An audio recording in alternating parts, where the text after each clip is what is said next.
Hello बच्चों, मैं सुरुचि श्रीवास्तव आज इस चैनल पर आपका सबका स्वागत करती हूँ। आज मैं आपको त्रिभुज और त्रिभुज के प्रकार के बारे में बताने जा रही हूँ। देखिए, ऐसे त्रिभुज क्या होता है? 3 भुजाओं से घिरी हुई आकृति।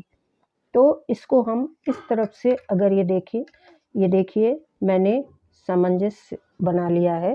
ये मुझे गणित किट में 3 पट्टियाँ मिली हुई थी और प्रोटेक्टर भी मिले हुए हैं। तो इनकी सहायता से मैंने जैसे एक त्रिभुज बनता है। ये जो टॉपिक है इसमें त्रिभुज मतलब मतलब 3 और भुज मतलब भुजाएं। तो 3 भुजाओं से मिलकर के जो बनता है उसको हम त्रिभुज कहते हैं, या 3 भुजाओं से घिरी हुई आकृति को हम त्रिभुज कहते हैं, जैसे कि ये।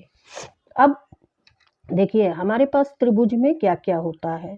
जैसे कि हमको पता है त्रिभुज मतलब 3 भुजाएं, ये हो गई 1 2 3। इसी तरह से 3 शीर्ष, जैसे ये जो कॉर्नर्स हैं इसके, ये कोने 3 शीर्ष, ठीक है, ए बी सी। अब इसके बाद इसमें 3 कोण, ये 2 भुजाओं के बीच 3 ही कोण, तो मतलब 3 भुजा 3 कोण 3 कोने, ठीक है। तो इस तरह से हमारे हम ऐसी आकृति को 3 भुजाओं से घिरी हुई आकृति को हम त्रिभुज कहते हैं। ये हम इस ओर से बिल्कुल देख सकते हैं। ये मैंने चांदे इसलिए लगाए हैं क्योंकि देखिए अब हम त्रिभुज के प्रकार पर आते हैं। तो अगर हम त्रिभुज के प्रकार पर आते हैं तो त्रिभुज, हमारे जो त्रिभुज हैं ये 2 प्रकार के होते हैं। 2 प्रकार के होते हैं और 2 प्रकार के जो हैं उनका एक प्रकार है इनका भुजाओं के आधार पर, भुजाओं के आधार पर।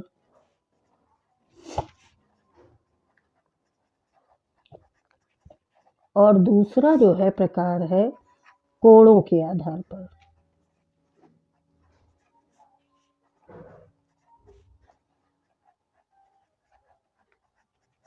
अब देखिए भुजाएं इसकी ये हैं और कोण नापने के लिए ये जो इसके बीच बीच में है ये इसके कोण है।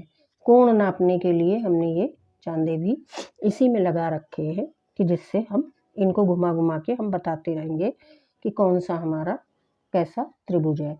अब देखिए भुजाओं के आधार पर जब हम इस पर चलते हैं तो हमारे जो भुजाओं के आधार पर है, एक तो हम जिसको कहते हैं विषम बाहु।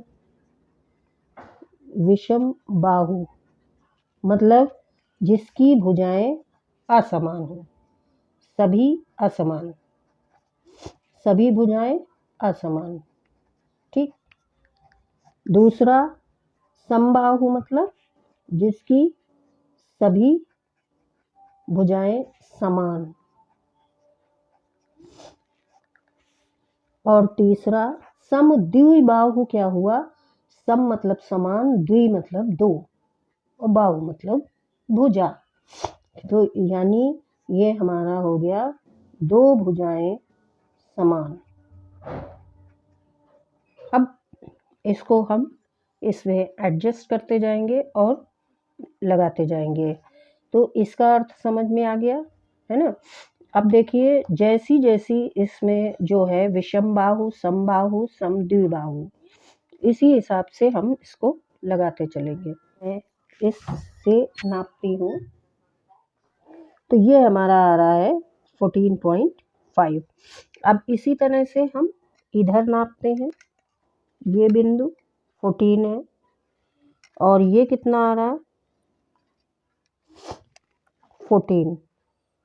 तो अब जो हमने बताया इन तीनों में ये जो हमारा त्रिभुज है ये समद्विबाहु है। क्यों? क्योंकि हमारा ये 14 आया ये 14 आया, लेकिन ये जो है 14.5। ठीक है, इकाई हम लिख सकते हैं, और या सेंटीमीटर में है तो सेंटीमीटर, जो हमारा रहेगा वो हम लिख सकते हैं। तो इस तरह से ये हमारा समद्विबाहु बना। अब ये है, जैसे इसमें हमने नापा तो ये हमारा 14 है, उसके बाद ये हमने नापा तो ये हमारा ये 18 सेंटीमीटर है, और ये जो है हमारा, अगर हम इसको नापें तो ये हमारा 16 है। तो क्या निकला हमारा? ये निकला 15, और ये निकला 18, और ये निकला 17। ठीक है, तो अब इस हिसाब से आप देखिए कि अगर हमने इस त्रिभुज को बनाया तो हमने क्या कहा? विषम बाहु मतलब सभी भुजाएं असमान। तो ये सभी भुजाएं असमान है, तो ये हमारा विषम बाहु हो गया। अब इसी तरह अगर हमें समबाहु बनाना होगा तो हम समबाहु में तीनों भुजाएं एक जैसी, मतलब एक ही होनी चाहिए। मैंने किया, अब इसमें हम नापते हैं।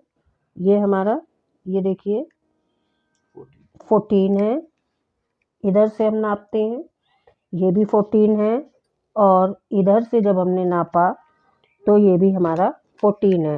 कुल मिला के जब हमारी सभी भुजाएं समान आ जाती हैं, ये 14 इकाई हमारा जो है हो रहा है, तो ये हमारा बन गया समबाहु। ये नंबर 1 वाला है और ये नंबर 2 वाला है। अब हमें सामंजस्य बनाना है समद्विबाहु। अब जैसे ये हमारा सामंजस्य है जो हमने बनाया है, ये देखिए, ये जब हम रख रहे हैं तो ये हमारा 14 आ रहा है, और फिर इसके बाद ये जो दूसरी भुजा है ये हमारी आ रही है 18.5, और जब हम इधर से नाप रहे हैं तो ये भी हमारी 18.5 आ रही है। तो कुल मिला के हमें कहना ये है कि ये हमारी 14 आई, और ये 18.5 और 18.5 यूनिट।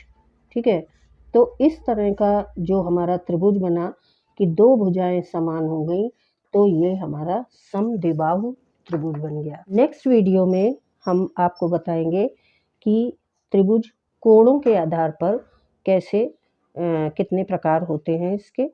तो मिलते हैं नेक्स्ट वीडियो में। Till then take care and bye.